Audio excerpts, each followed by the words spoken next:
Uma boa noite a todos, sejamos todos bem-vindos a mais esse encontro nesta noite.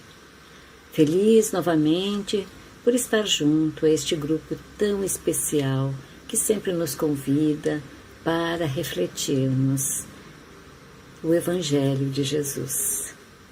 Nesta casa, Chico Xavier, onde sempre com muito amor sou recebida, agradeço.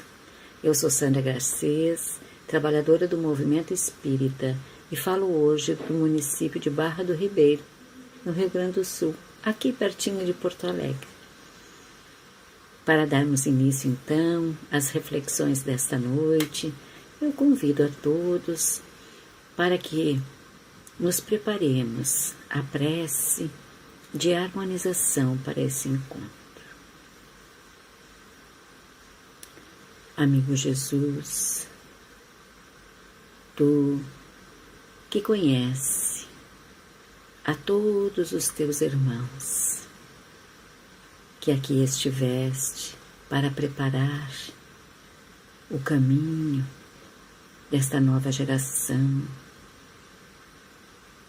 nesta noite conceda-nos te pedir que através de mentores amigos, Tu adentre em nossos lares, envolvendo a todos,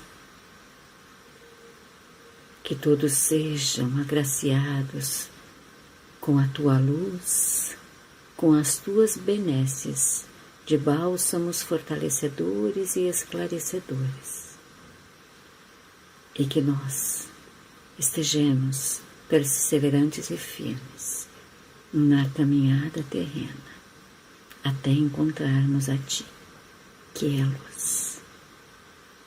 Que a Tua paz nos envolva nesta noite, tendo êxito também na explicação e no comentário do tema a ser abordado.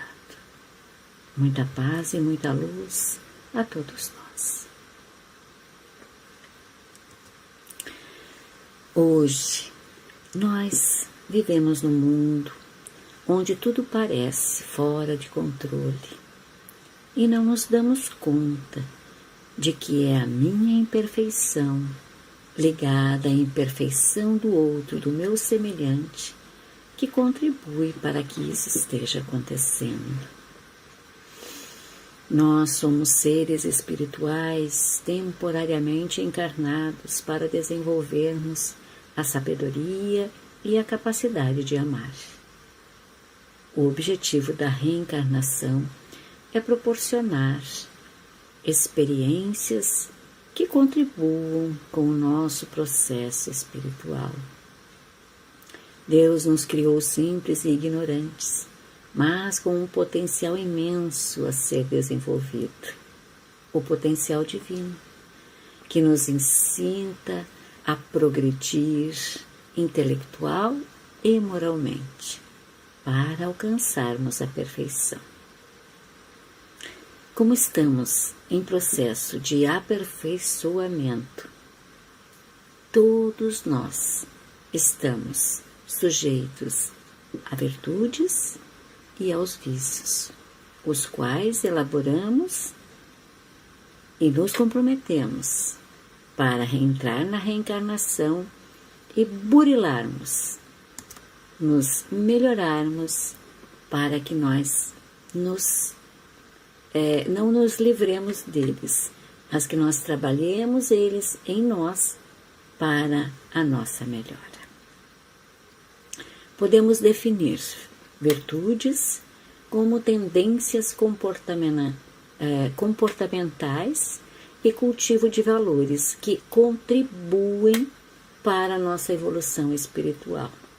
E elas são alcançadas à medida que nós passamos pelas experiências e superamos as nossas deficiências. E do lado nós temos vícios, que são tendências comportamentais e cultivo de valores que impedem ou prejudicam o nosso progresso espiritual, através das fixações de ideias, das emoções, e ações negativas ou aquelas que nos desequilibram. São dois opostos. Jesus, quando esteve entre nós, o maior exemplo de virtudes, de capacidade de amar, nos deixou a fórmula para que nos aperfeiçoemos. E ele diz: amar a Deus sobre todas as coisas. Isto está lá em Mateus, em Marcos, em Lucas, e Jesus coloca como a primeira lei. Para alcançar essa primeira lei, eu devo trabalhar qualidades e defeitos. Então, quanto mais qualidades ou virtudes nós conquistamos, mais nós desfrutamos os prazeres dessas conquistas. E quanto mais defeitos ou vícios nós nos mantermos, mais sofreremos essas consequências dessas imperfeições, de erros cometidos. Uma das maneiras preventivas para que eu consiga compreender isso é o conhecimento. Eu necessito compreender, eu necessito estudar. Através do conhecimento, eu posso me melhorar. Então, para evitar os vícios de uma maneira preventiva, eu preciso ler, eu preciso estudar, eu preciso ter um entendimento. Aquilo que a doutrina espírita explica a respeito das leis divinas, o autoconhecer-se. Conhecer-se é o conhecimento que uma pessoa tem sobre si mesma. É a investigação individual que busca identificar quais são as características mais marcantes, os gostos, as inclinações, os padrões de comportamento, os sentimentos vivenciados por ela, por mim. E a partir daí eu vou entender o que nos traz a melhora. Porque se eu não me conhecer, eu não vou saber fazer muitas coisas. Qual é o meu estado que hoje eu acordei? Qual é a minha vibração que hoje eu estou sentindo? Eu me conheço? Eu posso entender como me dói hoje alguma coisa porque eu fiz um esforço, né? Algum local do corpo eu fiz um esforço. Algum órgão interno com uma dor, eu posso ter comido alguma coisa que me prejudicou. Então, eu tenho que me conhecer para identificar sinais, porque o nosso corpo dá sinais de estar bem ou estar adoecido. Na questão 702 de O Livro dos Espíritos, Allan Kardec pergunta ao Espírito da Verdade: o instinto de conservação é uma lei natural? E aí ele responde: sim, pois é dado a todos os seres vivos para que mantenham o corpo em bom estado. E nesse caso, eu diria que devemos manter são o corpo e o espírito. Então, se a lei de conservação é uma lei natural, automaticamente eu tenho que conhecer a mim, como eu sou feita, como eu sou montada, da onde eu vim, como é que é essa estrutura óssea, essa estrutura toda de pele, como é que eu sou fisicamente, né? A partir daí, sendo uma lei de Deus, deve ser tratada com respeito, né? Ou seja, o corpo físico deve receber os melhores cuidados. A gente tem por hábito escovar os dentes, se alimentar, tomar banho. Quando alguma dor aparece, a gente vai ao médico. Enfim, eu preciso entender que evitar hábitos prejudiciais, os maus hábitos, os quais me levarão a um processo de degradação se eu não assim cuidar, né? É necessário, assim como fora o externo, o interno também deva ser cuidado através de uma alimentação adequada e balanceada, né? Para que nós mantenhamos o nosso organismo em bom estado. Então, isso está fundamentado, que é uma lei natural, no Livro dos Espíritos, a questão 702. E, a partir do momento em que eu me conheço, eu posso optar. E eu posso fazer escolhas. E eu posso escolher coisas certas ou fazer essa escolha errada. Quando é que eu sei que é certo? Bom, o certo eu vou compreender que é as coisas do bem, do bom, pelo menos recomendado pelas leis de Deus, de ter uma vida saudável, de procurar não a felicidade, mas ter bons momentos, de ser tranquilo, de ter meu trabalho, de conseguir cumprir as minhas tarefas, porque também existem deveres, né, para serem cumpridas. Mas eu posso optar também pelo errado. O que é o errado? O lado mal é aquilo que faz mal para mim e que faz mal para o outro também, porque é o equilíbrio, mas ninguém poderá me impedir, porque nós somos dotados de uma faculdade chamada livre-arbítrio. Então, se eu tenho o livre acesso a escolhas, eu tenho o poder de escolher e fazer as minhas ações e quais os caminhos a seguir. Então, o real significado do livre-arbítrio tem em várias situações, em sentidos religiosos, psicológicos, morais, científicos. E daí nós vamos entendendo a máxima que diz que a semeadura é livre e que também a colheita é obrigatória. Então, tudo que eu planto, eu colho.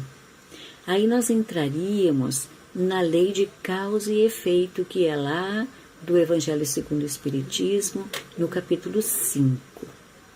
Tudo que eu fizer dará algum resultado, será uma ação. Então, ela pode ser boa ou ruim. E aí vai alcançar ou envolver alguém.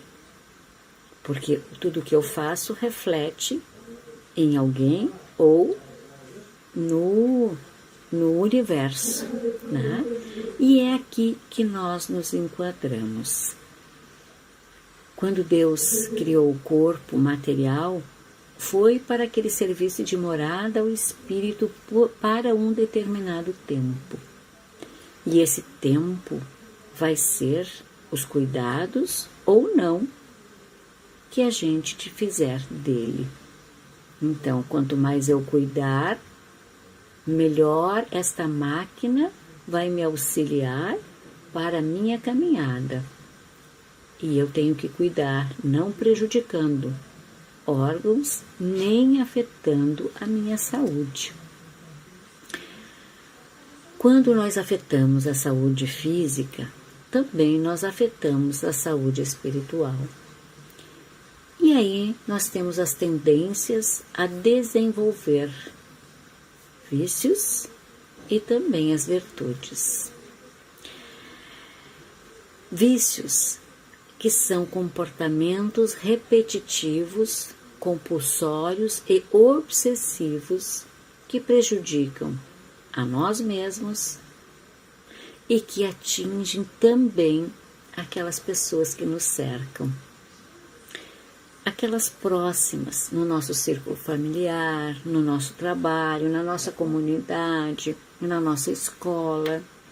E muitas vezes nós nos afastamos ou as pessoas se afastam de nós.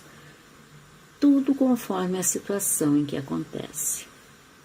Se a gente vai citar hoje um vício, eu penso que o primeiro vício que as pessoas pensam é o ato da bebida, né? E eu me lembro, hoje não mais, mas eu me lembro assim, de muito ouvir falar que beber, né? Eu vou tomar na hora de almoçar, na hora de jantar, quando a gente se reúne com os amigos, vamos tomar alguma coisa para abrir o apetite. E assim vai procedendo até que aquele hábito se torna um hábito, né? Vai aqui, vai ali, não, mas eu não sou viciado, mas, né? Até que esse hábito se transforma em necessidade, que se iguala ao vício. E aí, a partir disso, se a gente vai ser bem rude e direta, a gente vai dizer assim, vai resultar daí em uma doença, em debilidades no organismo. E assim vai procedendo o hábito até se tornar necessidade.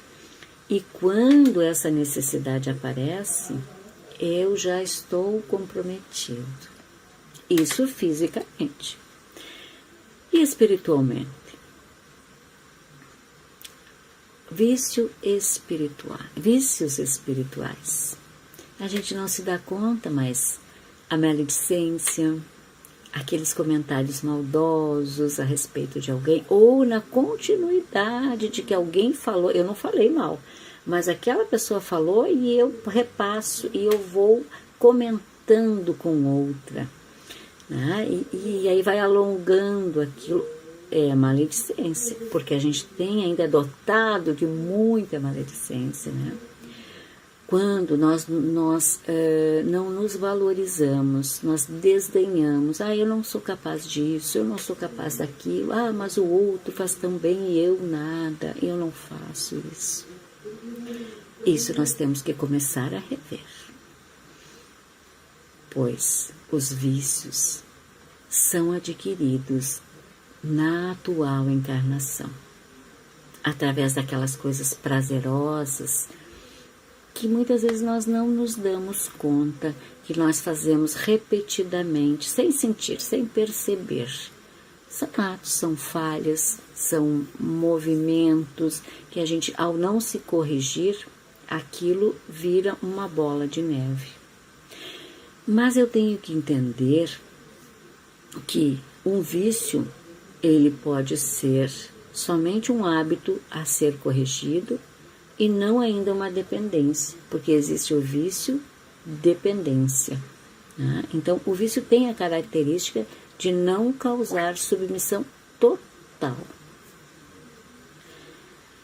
Quem tem somente algum vício, ele consegue ainda, de uma forma ou de outra, ter a percepção que aquele mau hábito não está lhe fazendo bem e pode ser corrigido. Que ele vai lhe trazer um prejuízo, mas que ele pode ser corrigido.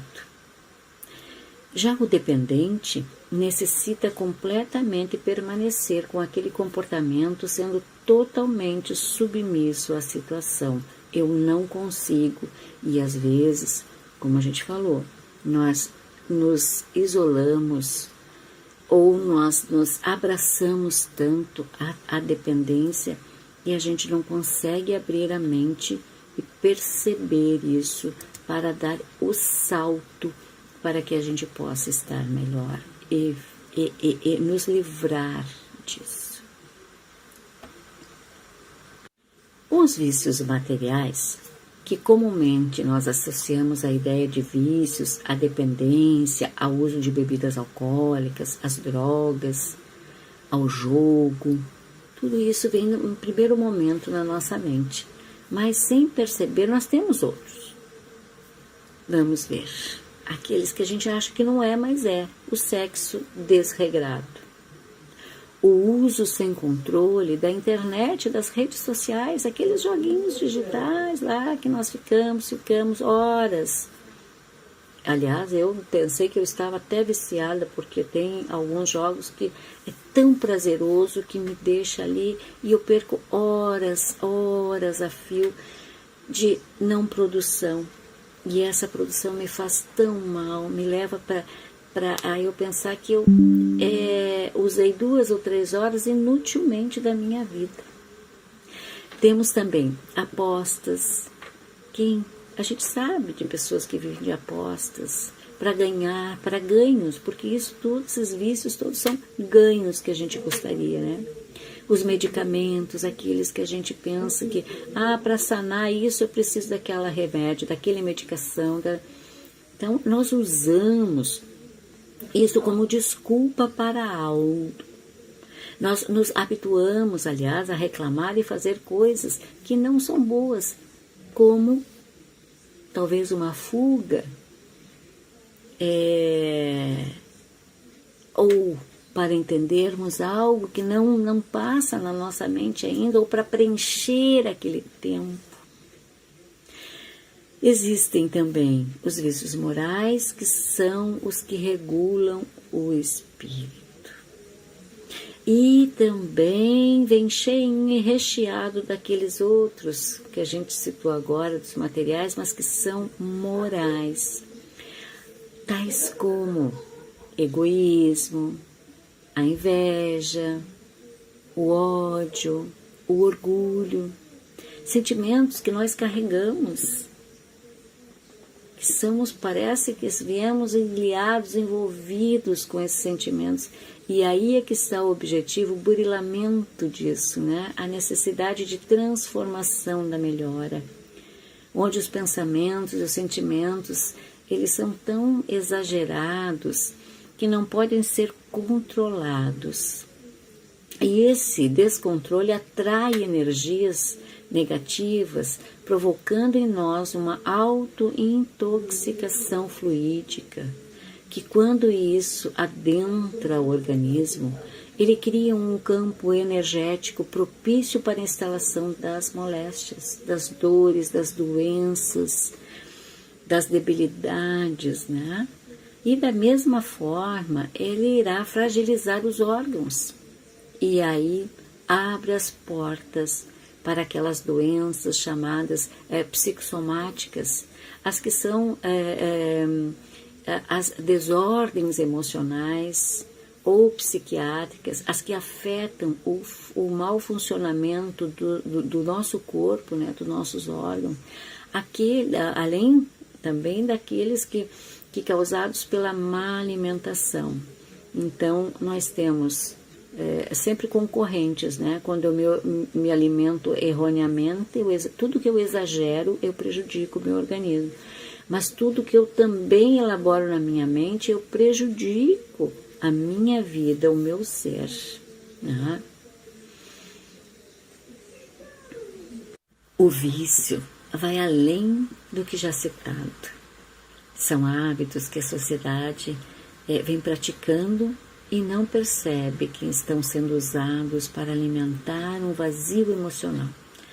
E aí nós chegamos a um ponto crítico. A falta de amor próprio, a falta de conhecer-se e a busca da recompensa de algo que preencha este vazio.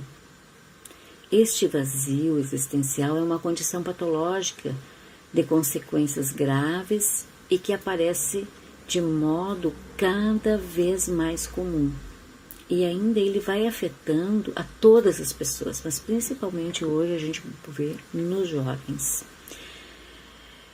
É um sentimento de apatia e desmotivação que faz com que as pessoas deixem de ver sentido em suas vidas.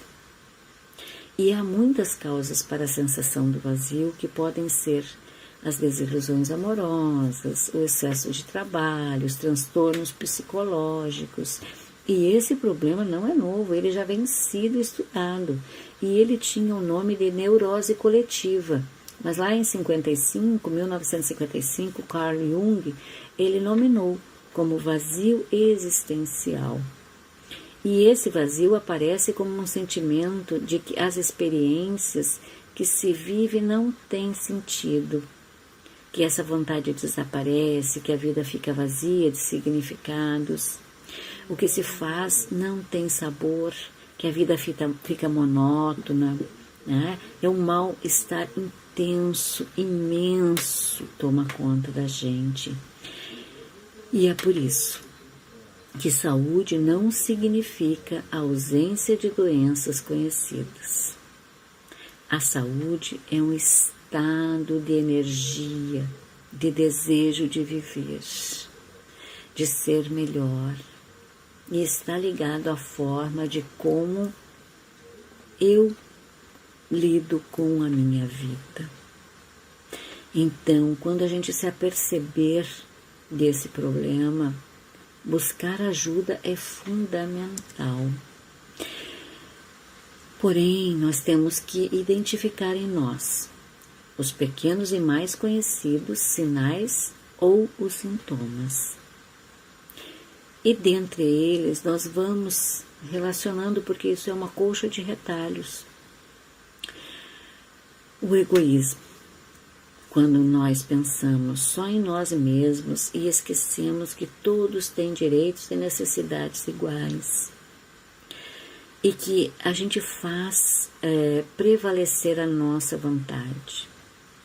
Na inveja, quando queremos dominar e controlar o modo de pensar, de sentir, de agir do outro, né? Impondo o nosso ponto de vista, a nossa vontade, e nos esquecemos que cada um tem o seu ritmo evolutivo e a sua história pessoal. E sempre, a gente às vezes, assim, a maioria das vezes, o que é do outro é melhor, e aí eu quero, né? Então, essa inveja de querer, de achar o que é do outro é melhor do que o meu, também arrebata muitos pensamentos. E vira violência. E a violência é quando nós cultivamos a raiva, o ódio, o desamor. A violência tem por base sentimentos complexos e ela pode estar relacionada com o orgulho ferido ou com o egoísmo extremo. Ou ainda aquele autoritarismo, né?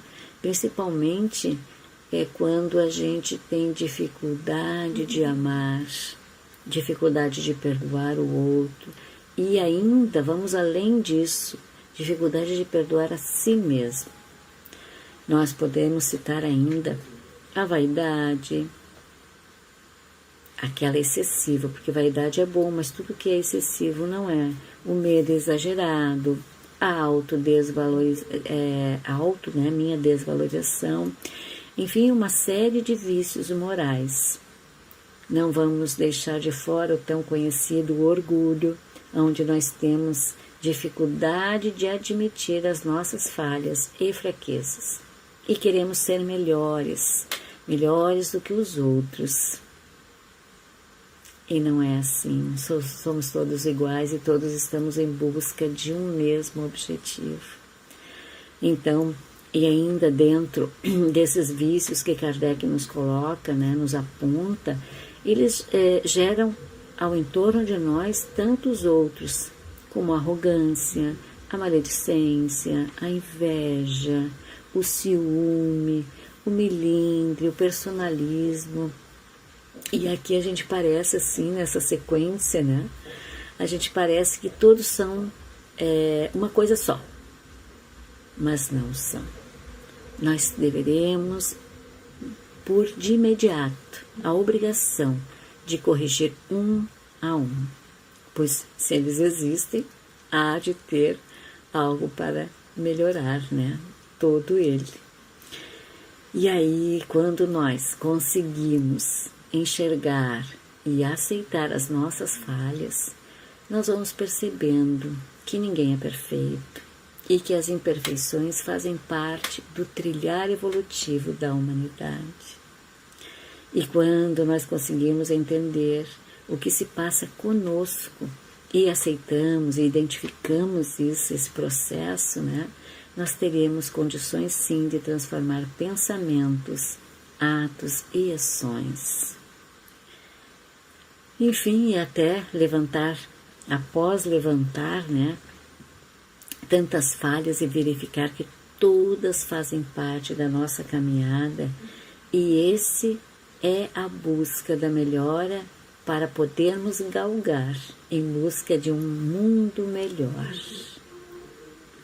Fica aqui um convite para trabalhar em nós a humildade, entender que ser solidário não significa doação de algo, e sim doar-se a fazer algo por alguém ou por mim mesma.